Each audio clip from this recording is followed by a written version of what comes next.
Hey everyone, how's it going? It is I, the real Randy Chavez. I'm coming at you today with OMI Homie episode 46 with my co-host Crypto Rain and our special guest Crypto Cosmo. My gentlemens, how are y'all? Life is beautiful. Like that old Foxwoods commercial. So we are going over, remember that old Fox? Life is good, life is sweet. Grab yourself a front row seat, and then meet me at Foxwoods. Foxwoods. No, you don't remember that? No. I think that might be a East Coast casino. So that might be. It was on TV all the time in the mid 2000s. Yeah, it's that one. Anyway, we're going over community advertising, successful phygitals, affiliate program, the app speed, et cetera, et cetera. There's a lot to go over. But I guess since before we start talking about the app and start talking about the stuff, we should probably go over the token and take a look at what that's doing. I know, Rain, as I bring this up, you go over it almost every week with Paul from Definity. What was the last thing he said about it? It looks like it wants to turn around, he said. Yeah, 1.7 million on the day, up to $72 million market cap. So it's down about 1%. That's neither here nor there. We had a wicked parabola like last week. We had like an extra million in volume in like 30 minutes. It pumped it like 50%. And then obviously we went back down since then. But I think that goes to show everyone, in order to get to a $10 billion market cap, you don't need to inject 9.8 billion into it. You just need to go in and probably much less than that. I don't know the math. 1/30th of that if it keeps 1-to-1. Yep. Yeah, it's really interesting when you look at the charts and you see all these spikes up, and essentially those are whales coming in making large purchases. Why the impatient purchases? I don't know. I don't know why they put so much in so fast that they pump it on themselves rather than just putting in slowly over time. But so you look at the charts, there's all these big spikes up that then corrects back down. They would just do it slowly over time. They would get a lot more OMI. Maybe they get scared. They're like, oh, I got to buy it before other people buy it. FOMO. Yeah, probably some of that. So we've seen a lot of that over the last several months, like a dozen or so times, where it spikes way up and then comes back down. And it would be, if you were going to trade those, you'd be the most successful trader there ever was. However, I have that fear that if I do go to trade it, when I go to trade it, it's going to be the one time where it just keeps going. So I can't do it. It keeps going massive. You take some shorts that it's going to go back down, and it just goes 100x the upside, and you're like, no. Yeah, pretty much. No, I feel the same way. I'm like, oh my gosh, should I sell a little bit? I've done it a couple of times where I've sold just a little bit and then bought back more. But man, I'm worried about selling big chunks because that'll be the time where it just skyrockets. Yeah. Same, fam. Same. We have had some interesting drops recently. Ben in Korea, shout out to being a member, saying, did you guys go for the Toby drop, not the Toby that was used as a gem mule years back, with the new Toby with the lady and the old man baby? No. I didn't go for that. No. So these ones seem really interesting. Anything that has, and I talked about this the other day, we had the VeVe Epico series that grossed like $50-something thousand in like, because it sold out in like 20 minutes or maybe like an hour, give or take. And then the Lamborghini drop that happened like a few days prior to that did maybe like 20-ish thousand. Now, granted, that was like the 5th Lamborghini drop that we had, and yeah, there's something to say about mint size and all that. But if it's something that clearly a lot of people want, they'll go in and get it. Or if there's something phygital, where we've seen it with Funko, we've seen it with the Running Man stuff, and now recently the phygital drop for the Toby, the My Boy or My Toy Series 1. They had outperformed Grover from Sesame Street. They had done about 17,000 on that drop. This drop did 20-something thousand. And I think that's largely because of the phygital. If there is a phygital aspect to it, is that something that would make you guys go in and try to buy it more? Or is that something like, can take it or leave it? Go ahead, Cosmo. Oh, okay. Well, honestly, for me, it's interesting. So I'd mentioned on a podcast prior that I haven't been much of a physical collector ever. Even now, there's just really a couple of physical collectible items that I have. And so VeVe really spoke to me.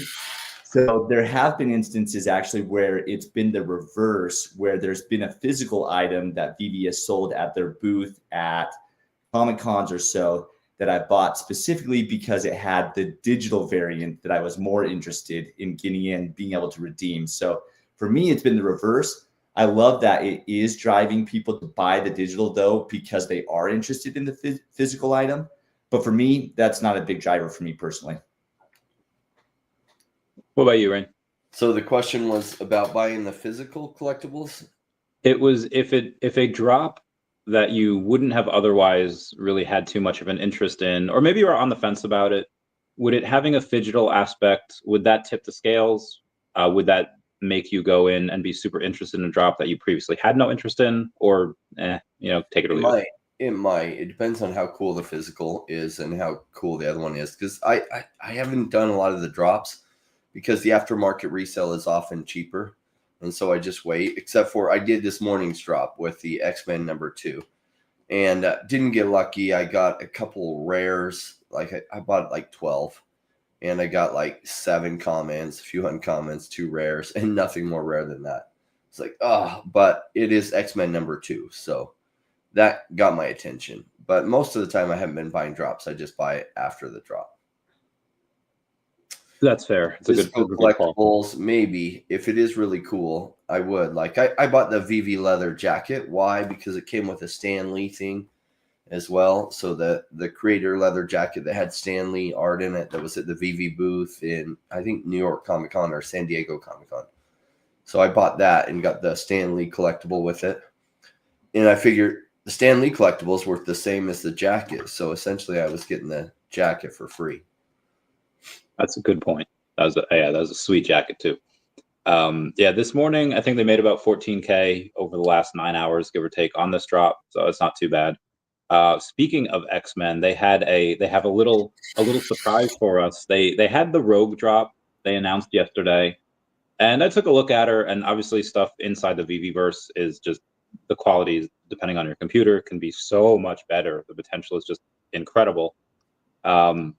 And I was like, all right, maybe they'll have that for Rogue, because I thought she looked like Cher a little bit, maybe not actually like the actual Rogue from the 90s series. But then they announced today that one of the craftings is going to be like, if you have a common Rogue and a common Gambit, then you get like this super craft, and they do a fusion ha, and they're like lovers, and I think that is adorable. I love that. What do y'all think about it? I think it's fantastic. So they're going to burn. Are they going to burn the original Gambit and the original Rogue one if you do combine them? I didn't realize that you had to get both of those to get the collectible where they're like kissing. But that's a phenomenal idea. I think that's awesome. Yeah, this one. Oh, hold on. I'm only on the one where she gets. I'm not on the craft. There's 2 different articles, and I feel like there probably shouldn't be. They should probably keep it on the same article. But I digress. That's just me nitpicking here. But let me. I'll take a look at it and let you know. We are going to the page, and we have crafting details. Yeah, you have to burn Rogue, and yeah, so you do burn both. So it's $15, and you burn the other ones. So that is like that. So you're essentially, I mean, if you buy them from the store, it might be like $15 total. Probably even less. Probably like well, actually, the other Rogue that we have, it's gonna be $15 just to get her. So figure $20 for both of them combined if you get the other one off the store, and then you put another 15 in to craft it.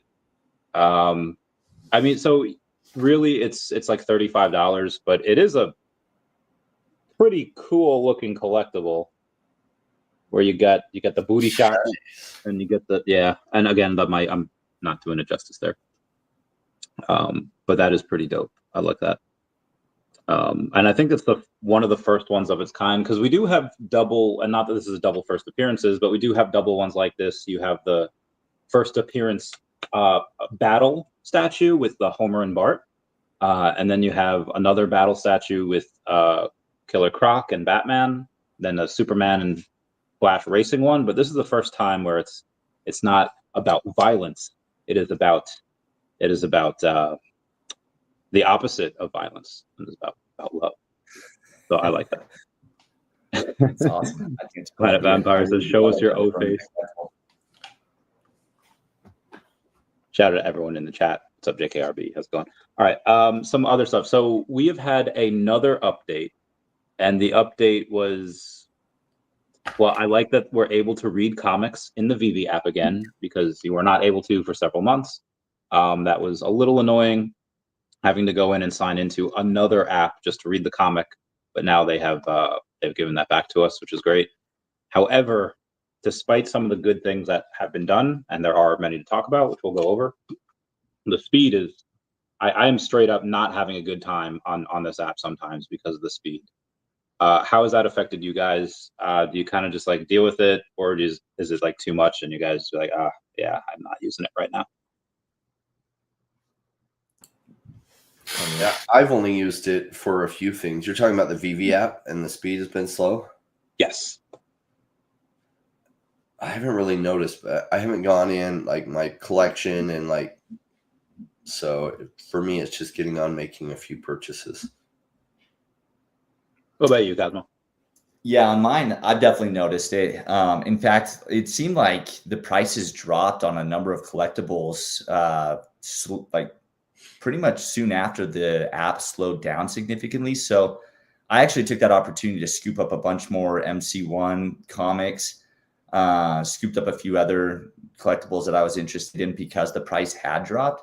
So I don't know if it was because of the slow app or if it was just some people just wanting to offload some collectibles. But I haven't been spending as much time on the app with the slow speeds. I'm looking forward to them getting that fixed.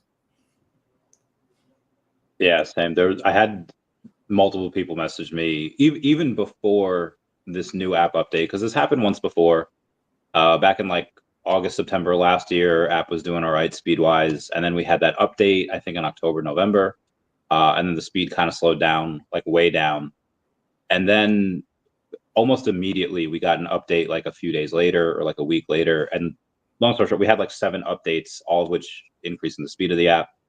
Until this last one. So I people kind of got salty at me. They're like saying like, "Oh, Chavez, you're trying to turn this into a good thing," because I had said that VeVe had acknowledged it. They wrote a post about it. They're like, "Hey, yeah, the app is slow. We hear this from a lot of users.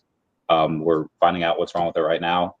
And I said, "Hey, it's good that they're doing this." And of course, like the futters, just like, "Oh, you're turning everything into a good thing." I was like, silver lining, I guess. But the fact that they acknowledged it, I think, means that they're either going to, one is like their main priority, which I think they said that it is, and two, I don't think they would have posted that if they weren't already looking into it.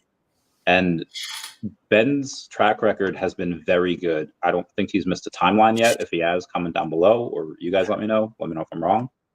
I don't think he would have approved that tweet unless he was pretty sure that they at least had some type of idea of what was wrong with it, and they have enough money, they have enough intelligence on the team that they'll fix it. Since this app does seem to be have been having issues, the company has had issues, but I think they've handled them a lot better as of late than they have previously. What do you guys think of their ability to handle, particularly the app speed, this situation? Yeah, I think they'll optimize it over time. Like, I do like the new app and how good it looks. And the way it displays things, I feel like overall it's better. But I don't know, like optimization, usually they can track down some things and make it run better and faster as they get it up, get it working, and then they can focus on optimization. On my end, did you see Mr. MC1's post that he put on X shortly after? I think it was actually just a few days ago or so. Which he was saying, he posts a lot. Yeah, exactly. He's like, I'm just guessing here, but this is just an opinion. But maybe there's something to the slowness of the app because maybe they're testing the mobile version of the VeVeVerse in the background. And I was like, I guess I didn't figured that the VeVeVerse app would be like part of the VeVe app itself. I kind of figured it would be its own app, kind of like how VeVe Comics is his own app. But it just got me kind of thinking. I'm like, maybe they're doing some testing in the background and it's causing that. Just made me think of it in a little bit different way. That's a good point. I feel like I vaguely normally what I do is when I take Mr. MC1's posts and I'll like it and I'll screenshot it and then I'll go over it like at night. Like I did just now, but I must have missed this one. And yeah, that Ben did say that he mentioned in an interview from February, it came out in early March, that the VeVeVerse mobile will be out by the end of Q1. I was like, well, that's really soon. So when he came on the show, I was like, hey, has things changed? Like, no, they haven't changed. I was like, oh, so we're maybe this week, probably Monday, probably 31st, because the actual VeVeVerse didn't roll out until last day of February. This one, they might save it for last day of March. But either way, within a week, looks like we're going to get it. Yeah, it's crazy. I'm looking forward to it. That's kind of what I've been waiting for the VeVeVerse. Like I've been playing with it on the computer a little bit, but I'm looking for a little simplified version on the phone, honestly. Yeah, same. Me and Rain haven't been in the VeVeVerse on computer yet. So tell me about your experience on the computer, how it handles, if it lags, the easiness of it, and all that. Yeah, I mean, I don't have great processing speed or anything on my computer. I've got a MacBook Pro, and it's a little bit slow on the VeVeVerse. The quality of the collectibles looks great, honestly. The builder mode for it, I'm not a big like get into the details and build all sorts of intricate designs. I kind of just got in there, put some of my golden moments out, lined them up, wanted to see the lighting and see how they looked, put a few other collectibles and just played around for a little bit to see what it could do. And there was a lot of options that you could use to orient your collectibles, put them around, change the directions, change the size, shapes. Like there's a lot of options in there. And it's great for the builders because as I've been seeing some of these content creators build their showrooms out, I'm like, dude, this is awesome. Like this is what I'd hoped for from the VeVeVerse. But at the same time, when they said that there would be a mobile version that would be more simple, more drag and drop type thing, I was like, that's perfect for someone like me. That's like, I just want something simple that I can just move things around, place some objects, take snap some pics of the showroom or so in the VeVeVerse and just keep it easy. So yeah, the computer version has been great. It's just a little bit more complicated than for my taste. I was looking for another video that I showed the other day, but I found this guy, Big Dan Roney, saying 1,539 total shapes later. I'm pleased to say that the first ever paid project is almost done. Huge thanks to Seb3 Bitcoin for the amazing collaboration. Grateful for the opportunity to challenge myself and create one of the best spaces I've ever built. Exciting for what's next. So we have, what would this be considered? The tertiary market? What type of market would this be? Because it's not the primary or the secondary for VeVe. I mean, it's a VeVe. I don't know how we would classify this. Yeah, I don't know. I don't know exactly what you classify, but I think it's amazing. Honestly, I love it. People being able to build spaces and get paid for it and make a living off of the VeVeVerse already in small ways for now. But I think it will grow significantly over time. Yeah, the one that I was looking for, it was this guy that said, I built all this just to show off my comics. And it looks like if you had to walk it, it would be 8 or 9 football fields. And then you get to the comics. It was really cool. And I can't find it now. I wish I could. But it looked pretty awesome. The people do miraculous things just to show off a couple comics. I could see if they had like a bunch of obviously there were probably Grail comics or whatever they were, but I'm really excited to see what people, especially, I guess we'll get into that now. We have the affiliate program that I'd run out. What do you guys want to go over first? The what I think is the great stuff about it, or some of the short-term unhappiness of a couple of some people from the community about VeVe, about OMI, about the affiliate program. About what? About the affiliate program. Let's start with the unhappiness so we can get from the negative to the positive. Sure. Yeah. So for me, I feel like I always take a a page from Mad TV where they had a skit like 20 years ago called Lowered Expectations. And if you don't expect much, you're never going to be disappointed. And that's done me all right so far. And I was never expecting to get anything retroactively paid. I was never expecting VeVe to say like, "Hey, thanks for the last." I mean, they gave me a gold. Like, I think they've treated me pretty well. So I was never expecting anything from the affiliate program, but there were more than a couple of VeVe influencers that were fairly, I don't want to say big mad, but they were fairly salty that, hey, VeVe, we've already gotten our network into this, and like you're letting us roll out with our referral codes first, and that's great, but we're not really going to get anything out of this. And there were some FUD spaces. There were some. I think most of that's died down now, but this was all within the last couple of days. Just kind of wondering your guys' opinions on it. Well, I thought there would probably be that, right? Like the first dedicated video on VeVe in March of 2021. So like a lot of people joined from my community, VeVe, and one of the first people covering it. When there was someone else who had covered it related to what was it? The video game Earth 2 had also covered VeVe, but like nobody was covering VeVe back then. And so it's like, look, most of my audience, am I going to get paid? No, they all have VeVe. They've been collecting for a long time. So I guess I could be salty about it, or I could be glad because I've been stocking up on OMI and I've been stocking up on VeVe collectibles. That them rolling out this affiliate program is going to make me tons of money as an investor and collector. So yeah, if not an additional person signs up from my referral code, because my audience is all signed up, no big deal. I want to see the VeVe collectibles do incredible and OMI do really incredible. And, I'll buy my real life Lamborghinis with that. So what about you, Cosmo? Yeah, no, I mean, I've heard some of the complaints from the influencers that have onboarded significant amounts of VeVe people. And I understand that. And I don't want to take anything away from the frustration that they're feeling, because they feel like they've helped really build the community to what it is. And I think there's a lot of validity to that. So I definitely understand where they're coming from.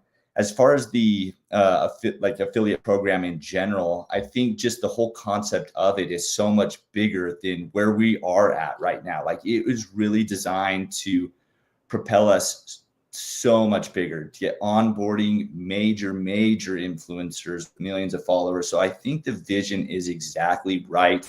I understand the frustration of those that have really onboarded a lot of community members and held the community together throughout these last few years of bear market from the altcoins at least.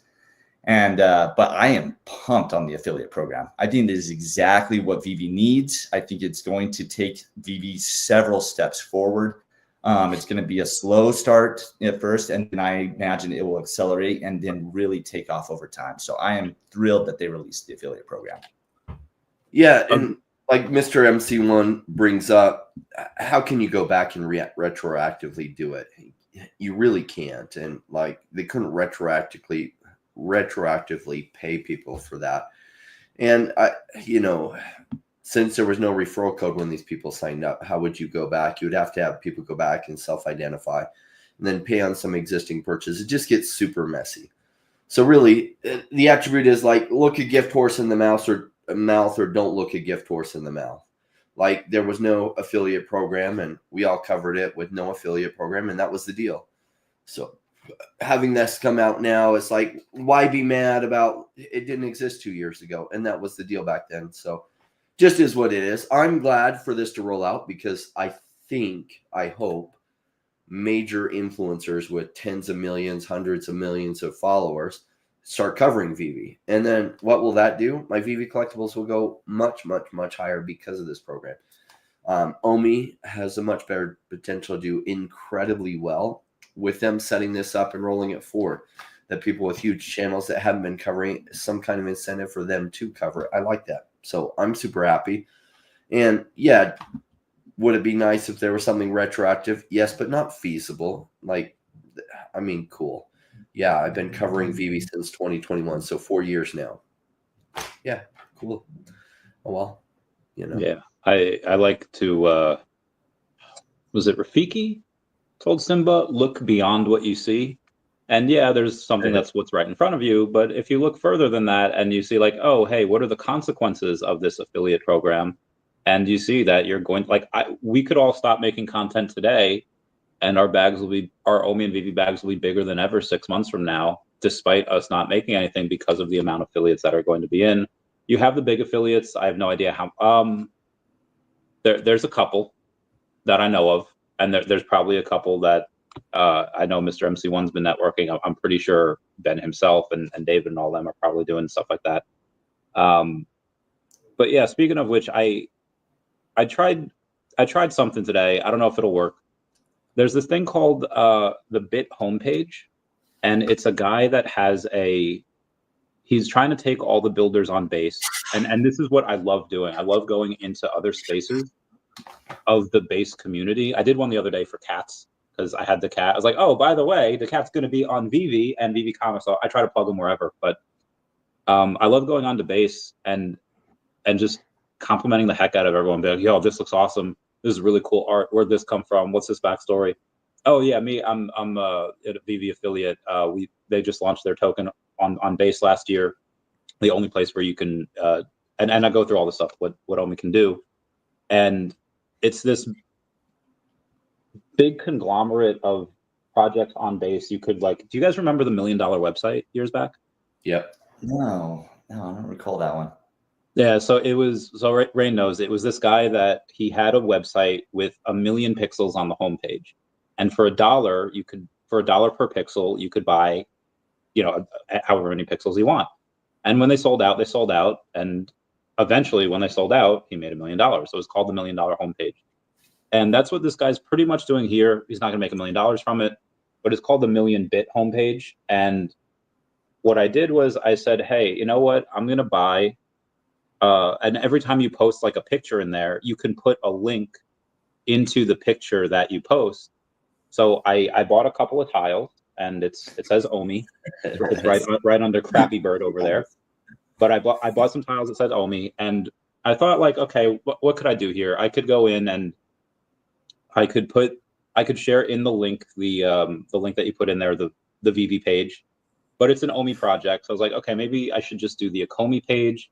They're not really that active though, and if you go to the Akomi page, it links to the official token of the VeVe platform. So I was like, well, if they're going to go to the VeVe platform anyway from the Akomi page, I just put my referral link in there. So when they click on it, they say, oh, sign up for VeVe, you get $10 free. And I was like, so maybe it'll be worth it. I don't know. I love it, Randy. That is so cool. I love it. So new people in. I do think at some point it really snowballs in this affiliate program. Like we're still like we've had this interesting first quarter in crypto where everything has been down, including Bitcoin. And I think it is setting up for crypto to really hit really big later this year. And at some point it snowballs. People start thinking about this digital like crypto world and they start getting interested. In that point, this affiliate program, I think, catapults things tremendously, especially if you get a few major influencers and they're covering it and they're bringing in tons of users, then they're bragging to their friends. And because I want to see a situation where people like Andre Jick, that we know he's in VeVe, we want him covering VeVe like crazy, and Graham Stephan and Meet Kevin, and maybe even other people like Patrick Bet David and stuff. That would be incredible, them covering VeVe and what's going on. I don't know that Patrick Bet David, like the affiliate program, would be his deal, but probably Graham Stephan and maybe Andre Jick, and even much bigger influencers that have a lot of like 16-year-olds and 17-year-olds following them, because 16 or 17-year-olds may not have a lot of money, but they could come in, buy $50 or $100 or $200 worth of collectibles and really help grow the space. They do have a lot of time to go in and build amazing VeVeVerse things. So good job setting it up so other people can come in and build things. I love that setup because I think if you have a lot of kids come in with some Minecraft experience, right, they'll have a lot of time, not a lot of money, and this allows them to really help out people like me that I'm not going to go in and spend $300 hours building an amazing thing in the VeVeVerse. But would I pay someone to do that? Yes. Agreed. So there's, I want to go over this more, but there's something that Rain just triggered what's that called? A core memory inside my head. In high school, there was this like, I don't guess the artist, clothing designer called Ed Hardy that got like really big when I was very small. And I remember being like 15. I was like, yo, this shirt is awesome. $115 for 15, which was fine as I was working.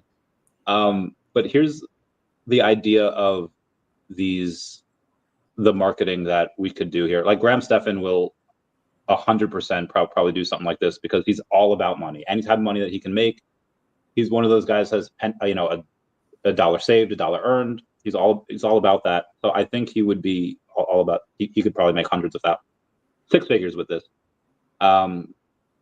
But for marketing, there's only a couple of things that, like, yeah, most of these 15, 16, 17-year-olds, they have limited money, but some of them have parents that got that grown-up money. And I've seen these real life examples of parents living vicariously through their kids and kind of showing off, like trying to show off their lives through their kids. So they put their kids in like the best clothes, even if they don't really want it. Is it kind of a gray area if you have a couple of influencers say like, yeah, you're not cool unless you have a complete golden moment set, and then like kind of like shaming people that don't have it? Because that'll work. That'll 100% work. But also, I mean, the shaming's not even necessary, right? You could just be like, this is so cool to have a golden moment set, and they're like, oh yeah, that would be cool. And so people start scooping things up. But I mean, it's interesting with the affiliate program because people ask all the time, they're like, when marketing? Why isn't VeVe doing more marketing? And it's like, this is the marketing that is going to help take VeVe to levels that even their own paid marketing wouldn't be able to take them, because this is going to be able to get people marketing all over for them. And again, like I said earlier, it's going to be slow to start and then it's going to trickle and grow. And like Rain was saying, it will be this snowball effect that will take root. And then as you start getting some of the big boys and girls talking about VeVe and OMI, as more and more gets released and there's more hype in the whole crypto sector in general, man, it's going to be off to the races. Yeah, Gary V's probably going to be in. You watch, because he's like, wait, I can make money off of this by talking about it without having to build anything. This is the greatest thing ever. And Gary V knows what VeVe is, even though he's like played dumb about it in the past. Like Sanjay was saying that he did a poll. What would you rather collect, Batman or Spider-Man? Like, he's aware of VeVe, right? VeVe's actually trounced Gary V's collections. Yeah, and the VeVe fans showed up on that post that he did too. So many people were commenting and they were like, oh, I would choose my Batman collectible from VeVe. I would choose my Superman collectible from VeVe. It's like, yes, the VeVe community is still strong. I love it. Yeah, I'm very happy about that. That was something I was like, oh, this VeVe fam showing out. So I want your opinion on something. We had Mr. MC1 pick up more MC1s last night. It reminds me of the rivalry between Dr. Fuse and Bezojman. Dr. Fuse was buying and he's still buying over 1,000 collectibles a week. Made it pretty public that he wants the #1 spot. So I think he was loud enough that Bezojman heard it as like, the heck you are. And Bezojman, that hadn't been active in months, started buying hundreds of collectibles per week to protect his #1 spot. Do you think that it's possible to ever catch up to Mr. MC1's bag of MC1s? Or is it just like, I'm fine with #2? I wish. What did he post? 1,042 MC1s. Yeah. That is just incredible. Like, major props. That is so phenomenal. Honestly, for me, and I've mentioned this multiple times before, is the mark that I've kind of been shooting for has been that 500 mark. I remember when he first posted that he had 500 MC1s way back, like a few years ago, and I was like totally blown away. Couldn't even understand that, because especially as the prices of MC1s were rising along with pretty much everything else in the market, I was like, that is unbelievable. And I remember telling myself, literally, I was like, if the prices of these ever drop significantly, I would love to stack them. And so I've been doing exactly that. You know, I think I'm close to 300 or so of them. And I would love to even just get to that 500 mark. We'll see if that ever even happens. But to eclipse where he's at, oh man, it's probably not going to happen. But I sure would love it if it did. But yeah, well done, Sanjay. Seriously. Yeah, there's a couple of people, like I know Comics and Crypto, they've been looking to snipe a couple of things, but and sometimes the prices do dip down there, but they're like immediately bought up. And Comics Crypto is like, we can't get them at these prices that we want them, and which is good, because then, you know, that means there's action down there, and people are willing to buy when it hits that certain price. So that's pretty sweet.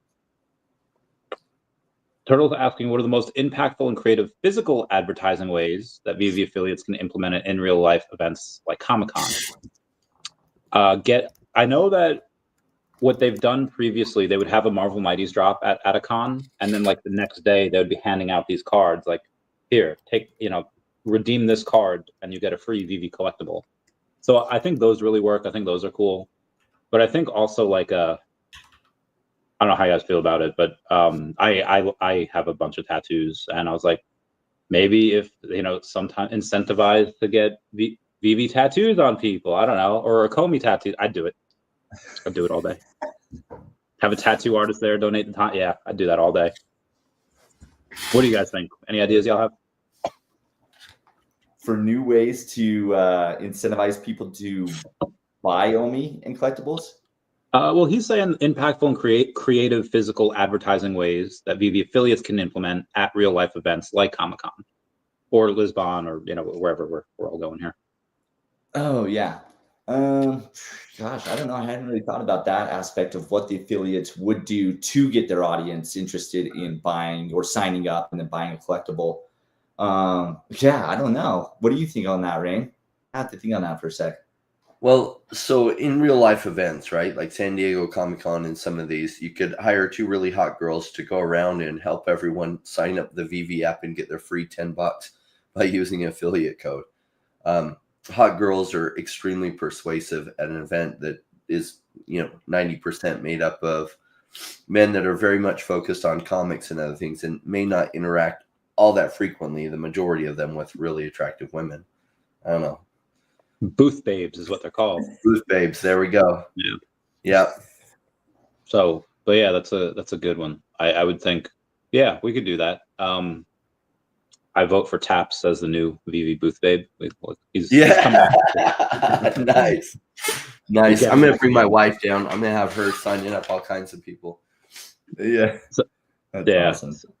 So then we'll get all right. So back, I know we've strayed far from the affiliate program. Obviously, the good stuff is that they'll come in, they'll get a. We've talked about people that have large audiences, which again is great. But what we haven't talked about yet is the degenerates. And if for anyone that's been in sales, a lot of salespeople, which again sell ice to an Eskimo, they're very good at what they do. Part of the reason that they're good at what they do is because a lot of us are addicts, and they will do what they need to do to get that fix at the end of the week. I have never seen anyone work harder than an addict on Thursday night or Friday morning, like just before payday, to get these sales, to get them done. I feel like people are really and because in this affiliate program, the bar's not high. You only need like a couple thousand followers, which I think you could just buy. And on top of that, you have these people that maybe aren't salespeople, but there's this company called Amway that has a tiered multi-level marketing where I think the goal of them is to take the people that are buying their stuff in one place and just like, hey, buy the same stuff that you're buying, but just buy it through this website, through this referral program. I'll get a piece of it. And then, and some people do really well with it. I feel like most people, because they're not salespeople, they do not. But when this launched in India years back, because there's a billion people over there, everyone was referring everyone, and people made buttloads of money. So I feel like in some of these in these second world countries, where it might not be worth it for people in a first world to get on the phone and dial for 8 or 10 hours a day and be able to use their referral link and maybe make, like 60, $80 or whatever. But for people where $10 a day is like considered good, or at least a livable wage, they're probably going to be doing, like, they'll have a dialer, they'll have people, they'll probably have people saying like, hey, if I can get, because it's $10 free, and I don't know how many dollars you have to spend for it to count. It might be like 10, might be 15, whatever. But you could, if you get that top tier of $20 per referral, you can give somebody an extra $5, have them put that in, get that referral, and you can net $5 because you're making 20 and you're giving out 5. And that's if you split it. You could split it with that person, and they could do this all day, every day. And I think that's possible as well. What do you guys think about it? Like, Chavez, you're really overestimating the amount of work that people are willing to do, or do you think like, oh, I never thought about that?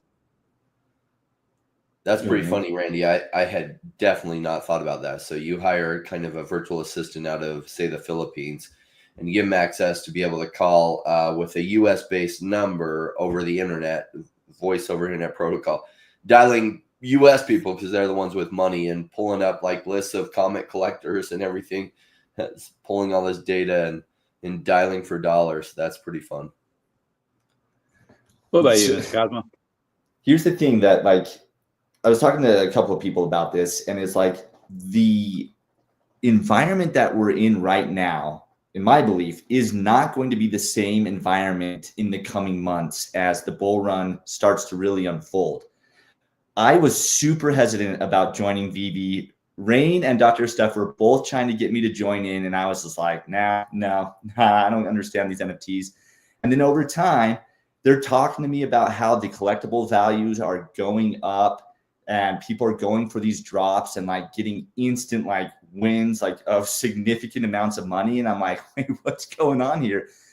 As the market starts heating up, people are going to start coming to you, like in various examples, like asking about, oh, what was that VeVe thing that you talked about again? Or what was this crypto thing about again? And it's the same thing that happens in crypto. A bunch of my friends I've told about crypto didn't want anything to do about it.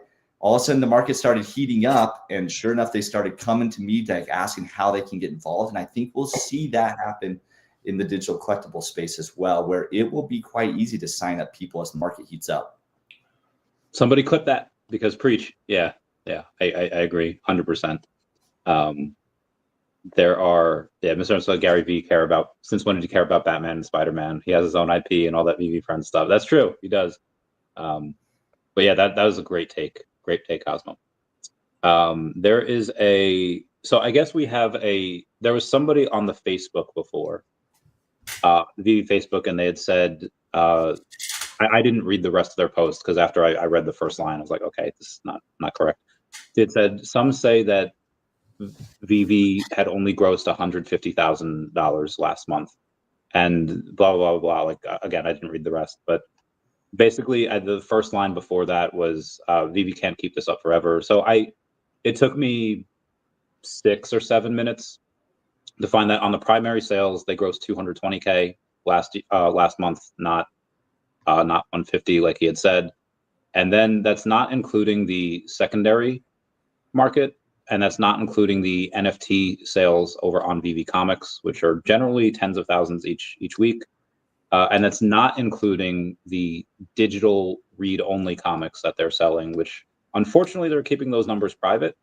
But even if you add all those in and we say, okay, 300K a month, which is better than most, but it's based on the 100 or so employees they've hinted at having, I don't think that's sustainable. They have probably been operating at a loss for a little while. That's not to say that they didn't make hundreds of millions of dollars in the first few years that they were alive, or that it started. Just wondering is that something that might worry you guys? Let's say like, hey, yeah, VeVe has been operating at a loss. How much longer can they continue? Obviously, we can do some back of the napkin math and be like, they can probably keep this up for the next decade if they need, because they could always sell part of the company as well. But is that a big worry for you, if a worry at all? No. Nope. I don't think so, because one of the things that I love about crypto is every 4 years since 2013, it goes absolutely nuts. So they don't have the normal long roadmap that they have to survive in order to catch enough traction to really go on. They just have to survive until the bull market really hits. And you saw that in 2021 that they were barely scraping along, and then the bull market hit and the VeVe app took off, OMI took off, and they built a huge community. But then it's been a bear market, especially for digital collectibles still. And so they have some traction, but they probably would be operating at a loss at these numbers. They have revenues coming in, but I imagine they've grown their team so that they can position themselves really well for when massive numbers of people come in. So they're probably operating at a loss right now, and it's okay because they are very loanable. So they have a customer base, they have sales, they could go out and get loans, they could sell equity to raise funds. So they have lots of avenues if funds do get tight for them without going under. Like much more than most of their competition that doesn't have this kind of community, don't have sales anywhere near here. That's why you've seen so many of their competitors go out of business. Great. Yep. I mean, I'm not worried about it at all. I mean, yes, if this was continue to happen month after month after month for years, then yes, that's problematic. But do I think that has even a remote chance? I see it as the slimmest of chances of that continuing. It's largely due to the market that we're in, the area that we're in alt cycle. Like most every alt is significantly down. How many projects are making more than $150,000 in a month right now? Not many. And so I'm not worried about it. Sure, they probably are operating at a loss, like Rain was saying, but I don't anticipate that to continue for all that long. I do anticipate the market to really heat up later this year, and I think that they will do well. And here's the other thing too is, just like I was saying before, where we're at right now with the project, I don't anticipate we will be at in just a few months. I think VeVe has been building and holding so many things back. I can't sit there and say every single thing I think is going to come out, but I think they have been holding significant things back, and they have proven that they are excellent at keeping things quiet. I mentioned this on Bill and Zombie's Metaverse podcast just last week. Nobody knew about the Funko Pop release, and there was already a physical collectible made and ready to launch. Nobody knew about it. Nobody knew about the YG Studios partnership with Blackpink, and all of it had been done 2 years earlier with an interview with the team that they later released on all their socials, kept it absolutely quiet. So do I think that they are capable of launching incredible things that nobody knows about? I do, because they've proved it multiple times. Yep. For those of you that are just listening on your way home and you can't see us, I'm trying to hide like the biggest smile on my face right now. Cosmo, you need to come on more often. You need to be like the new spokesperson, because that was such a good take. And I express my feelings that I can't verbalize. I don't have that gift, but damn, that was awesome. That was great. I'm pumped, man. I really look forward to the rest of this year and see what they release.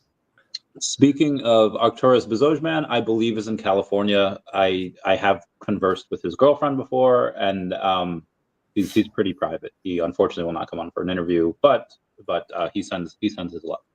Anyway, speaking of secrets that they're keeping, have you guys seen the tweet from the NFC summit for advertising Lisbon, Portugal? No. So they made a tweet. What in regards to Lisbon? What in regards to Lisbon? There's a non-fungible conference summit. They have like 24,000 followers on X, and they posted a tweet like last week saying that, hey, welcome VeVe, thanks for being a sponsor for our conference. And in that, like in the tweet that they showed VeVe in the back, it looks like there's Dragon Ball Z like playing in the background. You see people powering up, you see like the ethereal glow that they have when they're going Super Saiyan. Could that be one of the things that Stacker has themselves said, hey, you are not going to be sorry if you come to this event. I would not be sorry if I came and I got to show off my Dragon Ball Z tattoo to everyone there. If they announce it, I would be, oh God, I'd be so over the moon. Oh, if they launch Dragon Ball Z during that would be exciting. And I'm planning on going. So if they launch it and I'm there, that will be so much fun. So yeah, I would love it. And I think it's possible. I very much think it's possible. Yeah. What's funny is like we've had this first quarter of 2025, and 2025 should be a really, really good year. But like what's amazing to me is how so many people really don't do well in crypto, even though the opportunity is good. So to my private community, I found this thing that I sent to them today that said, and it said, you're not doing it wrong. You're just in the part that makes most people quit. And this is a time like that most people quit. And how every 4-year cycle plays out is somewhat different. And like, so I came to VeVe because I like the I like the collectibles, sure, but I came as an investor too, a speculator. And a speculative to wonder whether these things will do well. And I was speculating back in March of 2021 that this first Batman on the blockchain might do well at 80 gems. And it did. It went about 200x from there. It went to about 16,000. So that was fun. I sold one at like 7,000, one at 11,500, I think. So I didn't end up timing the top, but still made incredible returns. And here we are set up after a long bear market that's been painful. And some people are growing impatient. That's normal. Like Cosmo said, the things that are setting up here are crazy. I think this affiliate program is going to be a really big deal in the future. And they've done such a good job doing so many things that, like, I think later 2025 is going to be absolutely incredible for VeVe, for OMI, and for the crypto space in general. And I'm really excited. Now, I've been doing investing for 25 years. And so I've seen cycles before. I did real estate and other types of investment, and they had a cycle that was much, much longer. And this will be my third cycle in crypto. And this is just part of how it goes. It feels like it takes so very long. And then the right catalysts hit and it, Bitcoin takes off, other things take off, and the world wakes up to what is going on in crypto. And I think this idea of digital collectibles is massive. I think in so many ways, digital collectibles are superior to physical collectibles. I think the world wakes up to that. I think a lot of YouTube personalities start covering and other ones start covering VeVe because there is an incentive for them to do it. And it would be just fun to do it. I mean, how many people covered Pokemon back in 2021 and they didn't make anything covering Pokemon? It was just the cards were doing well. Tons of people were looking for it. And so they were covering the cards. They were maybe buying some packs, some early packs and opening them up. And it was just fun. And there was no affiliate program. So I think VeVe is doing the right things. I love what Ben Rose is doing. And it's fun that Ben joins us and watches this. That's cool. Ben, I think you're doing amazing things at VeVe. And love how involved you and the team have been in the community, really connecting up. That's been awesome. See you doing all the right things that me as an investor like to see the company that I'm invested in doing. So I'm really excited for, later this year. And I think pretty much everyone here is okay with being patient, though they don't love it. And like nobody here is really going to wash out. Most of those people have washed out. But you are on track. Like this is going to be an amazing year. You'll see. Agreed. And I was scrolling up to try to find his comment, and I just had to go through a sea of Mr. MC1's comments. Like, I know. Such a champion. Love him. Guys, I need to bail. I feel absolutely rotten today. You could hear it somewhat in my voice, and I've been like coughing and everything. But I did want to tune in for a little bit. I miss you all. Looking forward to San Diego Comic-Con coming up and then New York Comic-Con later this year. And I'll see many of you there. Love you, Rain. Awesome. Go rest up. Yeah. See you next week. Bye. Yeah. Take care, Rain. Yeah. So then there were two.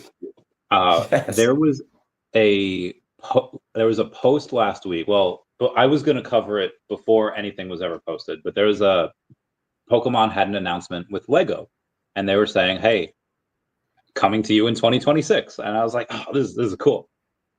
Probably gonna be like a $300 set, whatever." And then I had a notification like, "Oh, David posted on Instagram," and every now and then he adds to his story something that disappears in 24 hours. But he didn't just put it to his story; he put it as an actual post. Now, most likely, he's just a fan's like, hey, this is cool. He's posted about Pokemon before. But he's got to know, right? Like, he's got to know that this drive was crazy, right? Yes. Totally knows. He totally knows. He probably loves it. I know, man.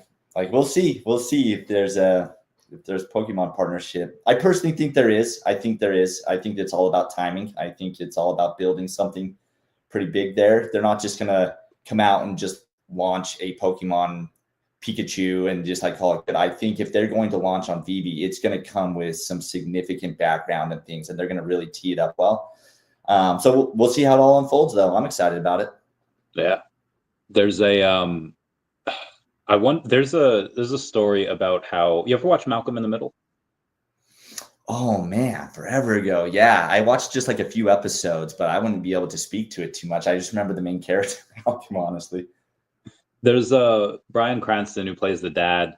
There was a kind of like a challenge in the writer's room that they put him in these really awkward yet hilarious, ridiculous scenarios each week. And they put him in even more ridiculous scenarios up until he decided to say, like, guys, what the heck? I can't do this. And it was like a game, like what can we make him do before he says something? I wonder if VeVe has that with us, but like, I wonder what we can tease and how we can get the biggest reaction out of these people, because that'd be a fun game.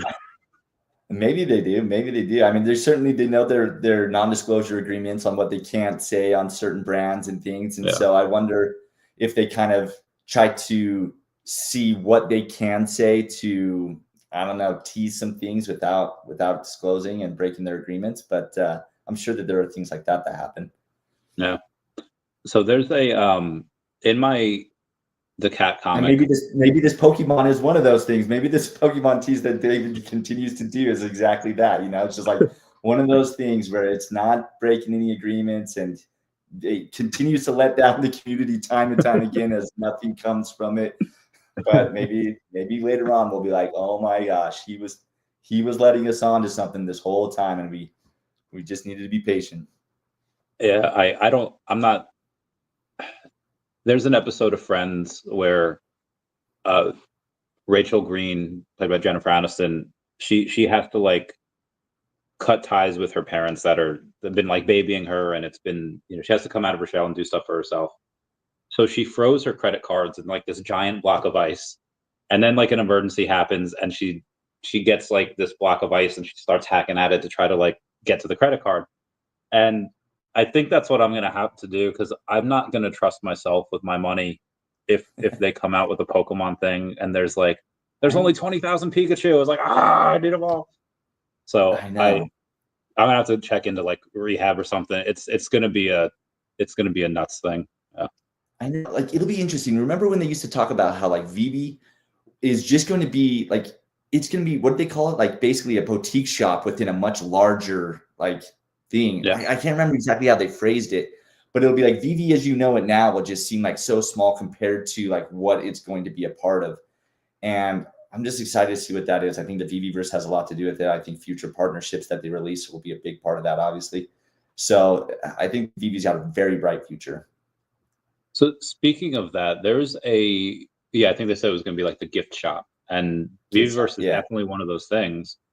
There was a Disney earnings call a couple weeks back, and in there you had Bob Iger say that because last year, like 14 months ago, they had bought 10% of Epic Games, so they own like 10% of Fortnite now. Mm-hmm. And they had reiterated in this earnings call that they are going to have a metaverse that it looks like, I mean, Epic's building it, but Cavernous has deals with Epic, so it looks like it might be being built by Cavernous.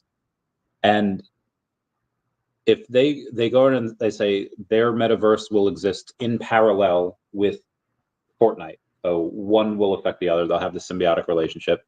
And then he said one of the things that you'll be able to do in them, like there's going to be games and there's going to be, you know, stuff to build, but there's also going to be digital collectibles for you to buy.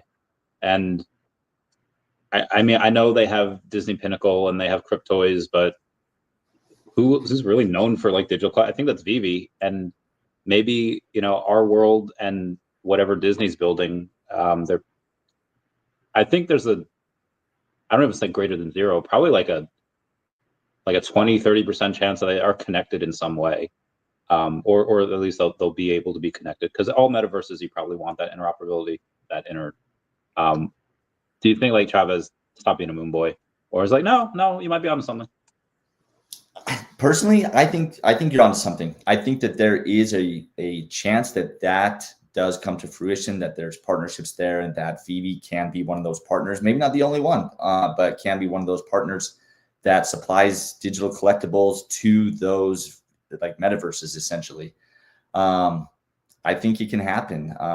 So we'll see, though. I mean, it's not like I'm banking all of my like funds that I put into VeVe on that happening, or so. I'm bullish on VeVe and the leadership team and what they've been able to prove to me that they can launch in terms of partners, and what they've been able to do during this long stretch of bear market, especially for NFTs. I mean, NFTs have been down in the dumps for a long time, to the point where there are so many people that think they'll never come back and have a resurgence. I think that they absolutely will have a second cycle and continue on because of the technology behind it and the use case behind it. So I think it's just incredible what the team has been able to do during that drought, and been able to pull in money. When people say, oh, they only brought in $150,000 in a month, what other NFT project specifically has done that? I mean, there are some crypto projects that are doing that, but they're rare. What other NFT project is bringing in that kind of money? Unbelievable what they've been able to do. So their future is very bright. Yeah. And obviously the real numbers are more closer to double that. Now, obviously that's the, they have to pay their Apple fee, and then not all of that goes to them. So let's say they get like 40%, of all that. It's still a pretty nice number. So yeah, they're probably netting, close to that 150 mark. On the aspect of, marketing will be huge. There's like people that go to the Disney parks and live stream all day. There's people that'll probably do that in the VeVeVerse. I'll probably be one of them. You mentioned like you weren't betting all your eggs on that basket. Speaking of which, you're invested in, I think, more projects than I think anyone else I know. You have, so we have to talk about this one. Got me beat. Yeah, it's so many wallets. Sure. It's insane. There's what was your question? Oh yeah. So there is. I know we said that we spoke about VeVe. We have that. We have what are some of your other projects that you have either as much faith in or around the same much faith in as VeVe and OMI? I feel like VeVe might be one of them. But if you don't want to say because you're still stacking, that's fine. But VeVe's been one that I've been pretty hyped on. I've picked up a bunch of Myria nodes. I've been bullish on crypto gaming in general. That's something I think will do quite well. I think it will transform the nature of gaming. So I like Myria a lot. They have a very experienced team. So that's one I picked up a lot of. Games for a Living is one that I recently got into in the past like 4 or 5 months or so. And they're just in the process of releasing a mobile Candy Crush style game. And I like where they're going with that, with the mobile gaming. And they've got an experienced team that came over from the King, which created Candy Crush, as well as from Blizzard. So they have a strong team. But I put in a number of funds into Dfinity as well. I like the cash flow that they're already able to bring and what they're able to do for institutional investors. There is a bunch. I can keep going down the list. Like, you get smaller and smaller in the amounts of money I put into the different projects. But I mean, Bored Ape is another one that I'm very bullish on them. I hold their Ape token. I hold a bunch of their other side metaverse land. They've been straight up building for a long time and have quite a war chest in funds. I think they'll do very well as well.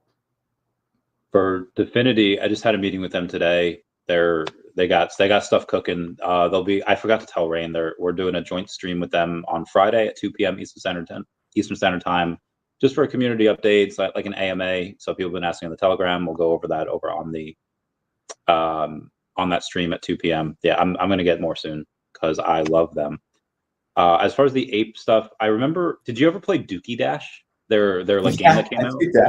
I was playing that pretty heavily for a couple months, trying to I think they said if you were in the top 100, you got into their tournament, and then everybody that made it into the tournament got like a minimum of $1,000 prize.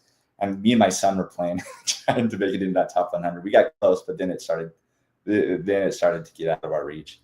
Yeah, because I feel like you had to put in like money for that, because you only get so much like lightning to do these things. But I was doing the challenges that came out every hour, and where you get the like double the amount of like points if you hit cows or cars or whatever.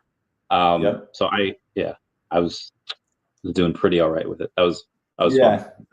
It was a fun game. I liked it. Yeah. I haven't played in a while, but yeah, that was good. All right, so you mentioned NFTs before. Have you seen what Raul Paul has said about them recently? I did see his video where he's super bullish on it. He's super bullish on the art NFTs, the high end art, like for the NFT space. And I think he's exactly right. I 100% agree with him. Yeah, I keep tagging him and stuff, and then he just keeps ignoring me. So I'm just like, I feel like one day I'll be able to be like, and it's not like I tag him like in random stuff. Like whenever he posts, I'll be like, hey, this is great. This like, especially when he talks about like the NFT art, I'll tag like a bunch of the artists that we have, like Gary Baseman, Jason Naylor, Mumba, and I'm like, hey, check these guys. You like art, I like art. Check out this art that we have here. And I feel like he probably sees them, or whoever runs the account might see it and report back. And maybe the goal is just to get it on his radar. Yeah. There hasn't been, like, for some of the VeVe art and things that's happened, there hasn't been that market confirmation yet. Like there has on some of the art that was worth a ton of money last bull run. Like I'm talking like hundreds of thousands and even millions of dollars, right? Some of those projects were really, really valuable and they had that market confirmation, and they still are relatively high value even now after everything's gotten demolished in the NFT world. And so I suspect as more and more interest comes into the NFT space again and money floods the market, you'll start seeing some of these things that catch the attention of whales in the crypto space. So heck yeah. So of the space, obviously the crypto space is a jungle and it's beautiful, but it does live in the world of finance. It's obviously just so much bigger. Looking at recent numbers, you see like the rates of like bond markets, like the 10-year bond is going down. It went from like 4.5 points, dropped like 30 basis points to like 4.22 for the 10-year bond. And I feel like that's kind of saying like, hey, Fed, if you want to lower rates now would be cool. And they didn't raise the rates, which is nice, but they haven't lowered it yet. We are waiting for that. When that does happen, obviously you're going to see this huge market melt up because there's trillions sitting on the sideline.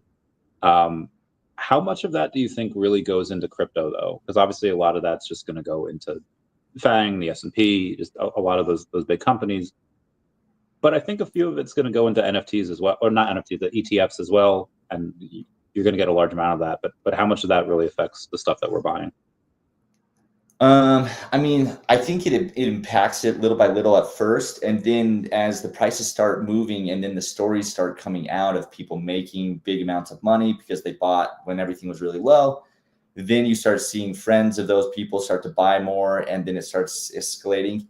And then there's this parabolic movement that happens. And I think that's going to have a delayed reaction from when these interest rates and things change. Like I don't think it immediately enters the crypto market. I think some does enter the ETFs. But I think that starts a real upward trend in the like overall market as a whole, rather than just like Bitcoin. Like Bitcoin has been one of the rare tokens that has really experienced this upward trend for a while. Agreed. There's Michael Saylor had in an interview today had said that when he dies, he's going to burn the keys to his like Bitcoin wallet. And he had just reached like 500,000 Bitcoin. That is wild. Like obviously at that point, he'll have extracted a lot of money from it, but that is wild. His vision is, I mean, I don't think there's anybody that is more dedicated to the vision of Bitcoin than he is. It is pretty impressive. I mean, I give him respect because he is all in. It is incredible. Arturo's asking a question: is know your business still a topic that's in the conversation? Because I haven't heard that in a while. That's a good question. Have you heard anything about that?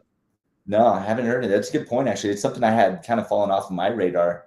I certainly hope it's in the picture still. I think it is, honestly, in the background. It hasn't been talked out for a while. I love how the SEC is really changing their stance on crypto in general. That should make it a little easier for the whole KYB to come to fruition. So I certainly hope it's there. I think it's still there in the background. Who knows when we'll actually see it roll out, though. Yeah, there's Speaking of which, you see that in the larger crypto space where GameStop just announced that they're going to use some of their balance sheet to buy Bitcoin. And now you have certain states doing it. Texas did it. North Carolina just said they're going to use 10% of their stuff to buy Bitcoin. So I would love to see a lot of these companies make these KYB accounts and go in and buy VeVe stuff. That'd be awesome. I know. It is interesting because it's like NFTs are very much still in their infancy stage, right? They've only had their one cycle. And if you think about crypto in general, when it had its first cycle, I mean, there weren't a lot of people that took it seriously at all, right? And so I very much think that the NFT market, as it grows and matures, there will be real opportunity for businesses to stack rare and valuable collectibles that have meaning, like high level brand NFTs or rare NFTs or high level artists that have done NFTs. Like those kinds of things will have real sticking power as this continues to gain more and more traction as the NFTs, just the technology and the space matures. And I think it will. Agreed. So David had mentioned before that we'll have an AI. The NFTs will be integrated with AI at some point in the VeVeVerse. And then you had Stacker had kind of let it slip that, we'll have something like that as well. Now, for my comic that I'm writing, I made one of the characters. Well, I didn't make it with AI. It's in the universe. These scientists create this character with AI. They create this creature with AI. And I've been trying to get into the mind of AI. So I've been talking to ChatGPT a lot. And bro, I think it's sentient. I think it's like trapped in there trying to get it. I don't know. Have you taken a look at it? What's your thoughts on any of these AI ChatGPT specifically? I haven't looked at ChatGPT for a while. I've used Grok quite often. Honestly, it's been great. I don't suspect it's sentient personally yet, but man, it's been a useful tool that I go to for a number of things, and I love it. Yeah, it's I don't know. I think I'm trying to be nice to it. I've always been nice to it, but now I'm trying to be super nice to it. Be like, hey, thanks, friend. Okay, listen to this use case of Grok that I just used for tax season. So however people are managing their tax season, to each their own or so. But for me, like I've been taking my CSV file from VeVe each year, taking my net gains or losses and then plugging that file into my taxes, right? This collectible file has been growing significantly for me, and it doesn't come in a format that automatically translates for my tax return software that I use. So I just took that file, put it into to Grok, and I said, hey, I need you to put this in a format where it tells me what are my net gains and losses.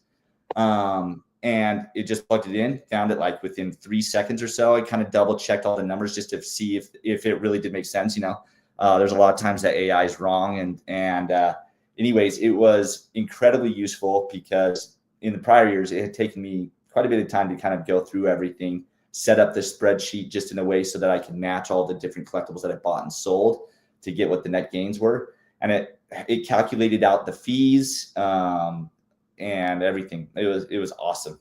So that was very useful. That's so freaking cool. Yeah, I have not had to do my taxes yet. I still pay an arm and a leg for that. Maybe I should. It's so complicated. It's so stressful, man. I can't do it. I'll pay the. Yeah. I know it. Yeah, that's one way that it simplified things for me on the taxes. That was awesome. I love Grok for that. Yeah, same. On the we've been going for about hour 15 here. Anything you want to go over before we end it? I think it's just right now, as people are super like bummed on the speed of the app and just where we're at right now in the cycle, and things just haven't been getting better in terms of price action and things. I think it's like Rain has been talking about for a long time. I think that we have a great year in front of us. So I'm staying very bullish and scooping what I can right now in the things that I'm interested in. I think we're going to have a fun year. Agreed. I can't wait. I'm so excited. And one of them is going to hit first. Definity, OMI, Devi, Flow, Alluvia. Like one of them's going to hit. I don't know which one, but I'm excited. Are you going to come to Portugal for the NFT conference?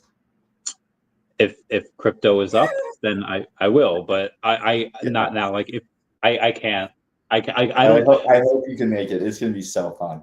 There's some friends that are like, "Hey, what are we doing for San Diego?" I was like, "Guys, not right now. Like I can't be booking stuff now when I could put that into credit. I am ready." No, that's a fair point. It's a fair point.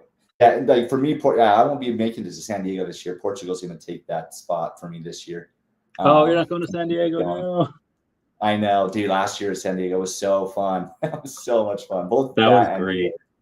I'm planning to go to New York though. That'll be a blast again. That 5-year anniversary. Looking forward to see if they unveil something really cool for that. Yeah. I mean, it's I can't wait. Mr. MC1's really excited about that too. Yeah, I don't know. We'll see. I'll keep everyone posted. But I am the definition of locked in. I'm getting this bread. I'm getting a lot more Definity soon. Gonna hopefully get a bit more Debbie and OMI. The goal hopefully is to get 1 billion OMI. And even if I don't get 1 billion, even if I get to like 500 million, that's fine. But that's the goal. Incredible. That'd be awesome. All right, yeah, I'm still stacking OMI. Like honestly, like these prices are great. So I'm stacking what I can and still diversifying across several projects and stacking what I can. Absolutely. Yeah. All right, we'll talk off camera for a bit. Everyone, thank you for joining. Everyone say bye-bye to Dashi. Bye-bye, Dashi. I love you. Oh, goodbye. Thank you for coming.